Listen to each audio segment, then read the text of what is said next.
thanks to your memberships, your super chats, your gifts, we were able to purchase this amazing book right here, The Self-Sufficiency Garden by Hugh Richards and Sam Cooper. So a huge thank you to everyone who supports the channel. You're not just supporting me, you're helping us build our gardener's library together. So what I want to do is show you how the book is laid out. It's pretty technical. It's different actually than what I was expecting. How what the chapters cover, some of the beautiful photos that are inside, and we're going to talk a little bit about the authors. So, starting with the authors, Hugh Richards, many of you probably know him from YouTube, right? He's a permaculturist, a gardener since childhood. He's been on YouTube for many years now. He teaches practical, no-nonsense gardening. He co-directs regenerative media and has written multiple gardening books, actually. This is the only one I have, though. And then Sam Cooper, I think he's the film guy. I think he videos everything. And he's a chef turned gardener and food preservation guy. So their combo is really perfect together because we have the garden and the kitchen, which is definitely self-sufficiency. They didn't just write ideas, they actually trialed a small 10 by 12.5 meter garden for 2 years to see if they could grow what they needed. And of course, spoiler alert, they grew thousands of portions of fresh produce in one season. Okay, so let's open up the book. So the chapters are covering the following, why we should grow for self-sufficiency. So here's what the table of contents is looking at. What tools you really need, how to set realistic goals, designing a layout. I love the pictures in it. So creating the garden, the growing year. It actually goes through each month on what it would look like in your garden. In the kitchen, of course, growing skills, all of that. So when you are planning your garden, we should all do this. We should all have this like bird's eye view of a space.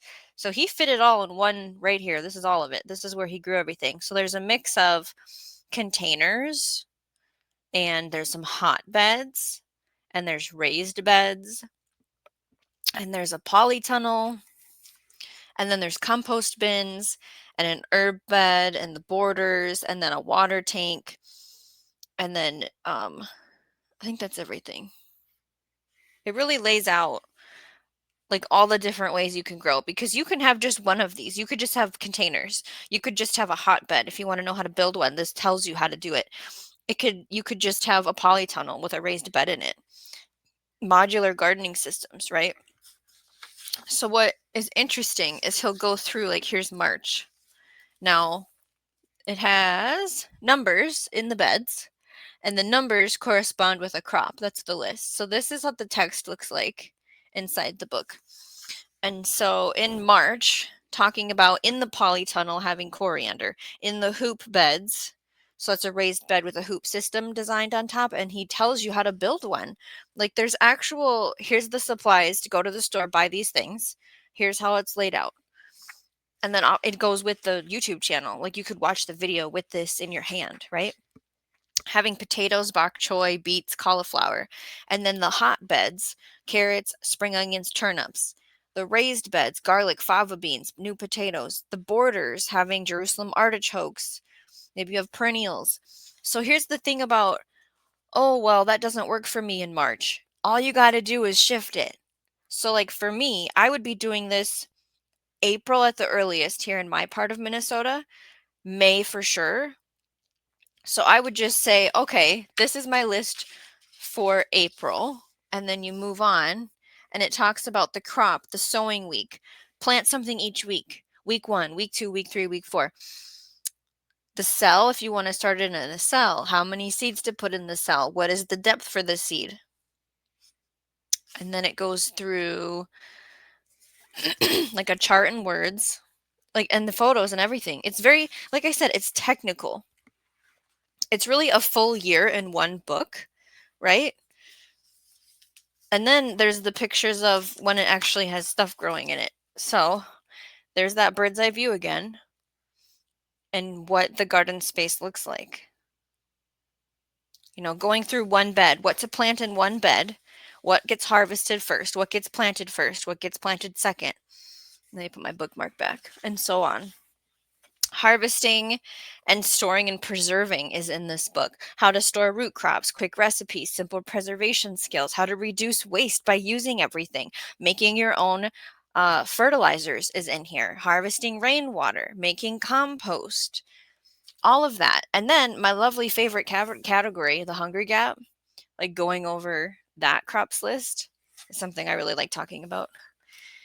I don't have a hotbed. I think I'd be interested in doing that. So over in the kitchen end of this, there's a flavor chart. So it goes through the ingredient and what the flavor is.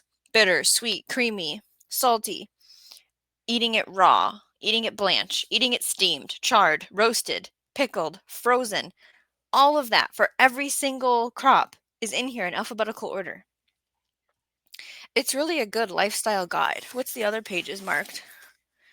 Oh, foraged food, what you might be able to find from the land, which is another great conversation I like having because it's different everywhere.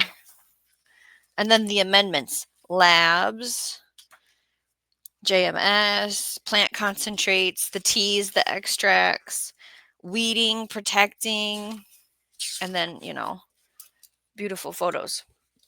So this is really talking about taking that small space and having big production, right? They grew family-sized harvests in a backyard. Incredible encouragement for new gardeners or renters or anyone working with an allotment or a community garden, a small space somewhere else. Self-sufficiency isn't about growing everything. It's growing enough realistically that you can use with calories, nutrition, storage life, versatility, having that succession, having companions, understanding all of the biologicals, but without knowing deep science of it, right? The kitchen is a part of the garden. So having this work with your meal plan and your storage and your preserving, you don't just harvest, you use it intentionally. Some of the reviews online, one gardener said, I have a garden smaller than the one in the book, and I feed myself and my two kids for 10 months of the year because of what I learned in this book here. And another one said, it's easy to follow, full of clear photos, and the month by month plan is worth the price alone. I agree.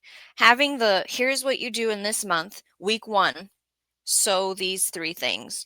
Week 2, week 3, it gives you the rotation right here in the book. And we all know that it's good to have books on the shelf, right?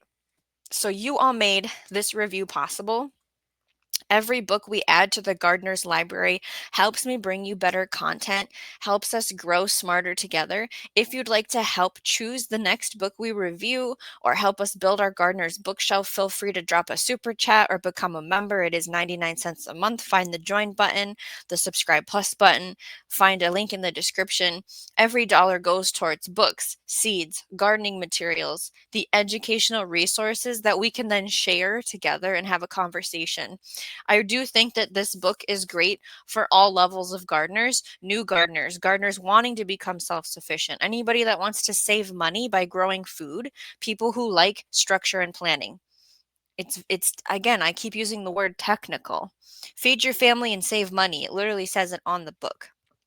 If you want to just maximize the use of a small space, just follow one bed's worth of rotation from this book, right?